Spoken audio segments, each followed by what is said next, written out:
नमस्कार दोस्तों, आज की कहानी कोई नहीं। फोन की लगातार बजती घंटी सुनकर राम गोपाल बिस्तर से उठे। नीचे उतरकर पहले बत्ती जलाई, फिर फोन का रिसीवर उठाकर बोले, हेलो। दूसरी ओर से दिनेश की घबराहट भरी आवाज आई, पापा आप लोग जल्द चले आइए, बबीता ने शरीर पर मिट्टी का तेल उड़ेलकर आग लगा ली है। क्या? राम गोपाल को काठ मार गया। शंका और अविश्वास से वह चीख पड़े, वह ठीक तो है। और इसी के साथ उनकी आंखों के सामने वे घटनाएं उभरने लगी जिनकी वजह से आज यह स्थिति बनी है। राम गोपाल ने अपनी बेटी बबीता का विवाह 6 साल पहले अपने ही शहर में एक मध्यम वर्गीय परिवार में किया था।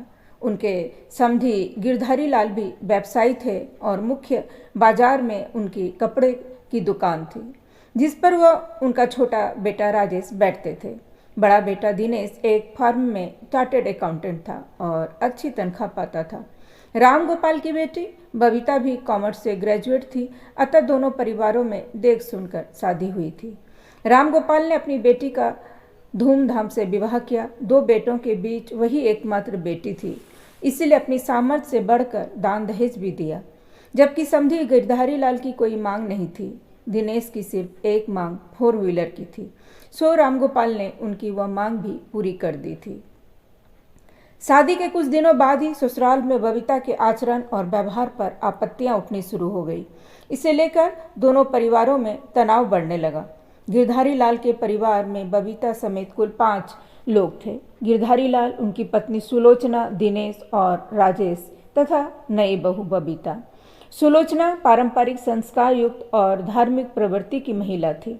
वह सुबह उठती, स्नान करती, घरेलू कामों में जुट जाती। वह चाहती थी कि उनकी बहू भी उन्हीं के संस्कारों को ग्रहण करे, पर बबीता के लिए यह कठिन ही नहीं, दुष्कर काम था। वास्तविकता यह थी कि वह ऐसे संस्कारों को पोगापंथी और ढोंग समझती थी और इसके खिलाफ थी। बबीता आधुनिक विचारों की थी तथा स्वाधीन रहना चाहती थी। रात में देर तक टेलीविज़न के कार्यक्रम देखती तो सुबह 9:30 बजे से पहले उठ नहीं पाती, और जब तक वह उठती थी गिरधारी लाल और राजेश नाश्ता करके दुकान पर जा चुके होते थे। दिनेश भी या तो ऑफिस जाने के लिए तैयार हो रहा होता या जा चुका होता। सास सुलोचना को अपनी बहू के इस आचरण से बहुत तकलीफ होती। शुरू में तो उन्होंने बहू को घर के रीति रिवाजों को अपनाने के लिए बहुत समझाया, पर बाद में उसकी हठबादिता देखकर उससे बोलना ही छोड़ दिया। इस तरह एक घर में रहते हुए भी सास बहू के बीच बोलचाल बंद हो गई।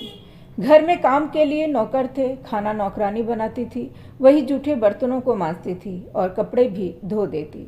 बबीता के लिए टेलीविज़न देखने और समय बिताने के सिवा कोई दूसरा काम नहीं था। सुलोचना घर के काम कुछ न कुछ करती ही रहती, कोई काम नहीं होने पर पुस्तकें लेकर पढ़ने बैठ जाती। वह इस स्थिति की अभ्यस्त थी, पर बबीता को यह भार लगने लगा।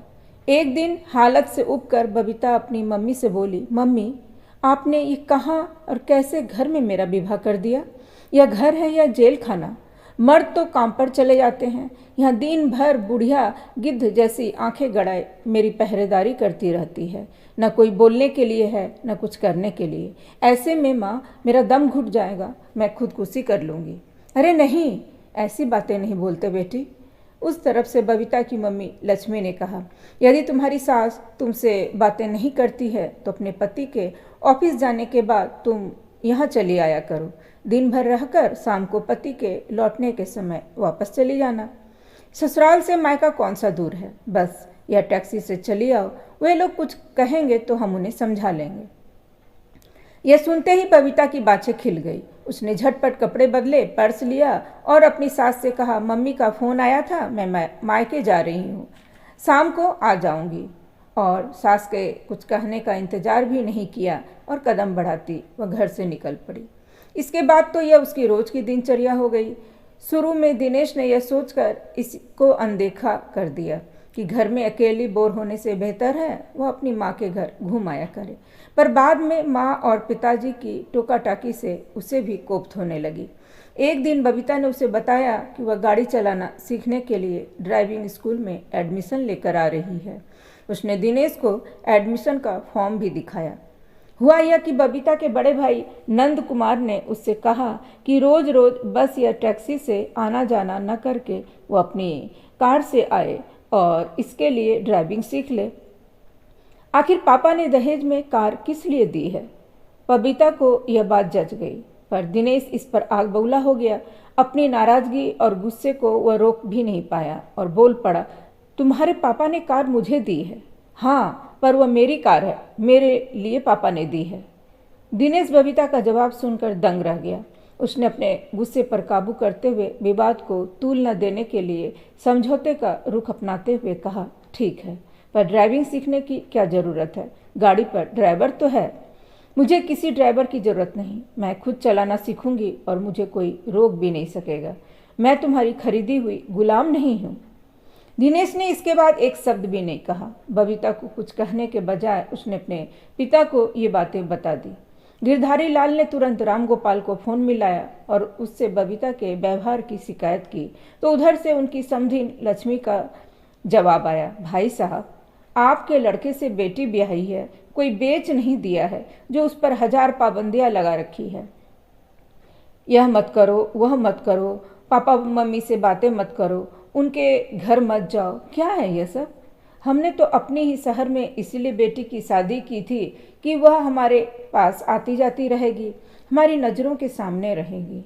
पर समधिन जी, फोन पर गिरधारी लाल ने जोर देकर बोला, यदि आपकी बेटी बराबर आपके घर का ही रुख करते रहेगी तो अपना घर कब पहचानेगी?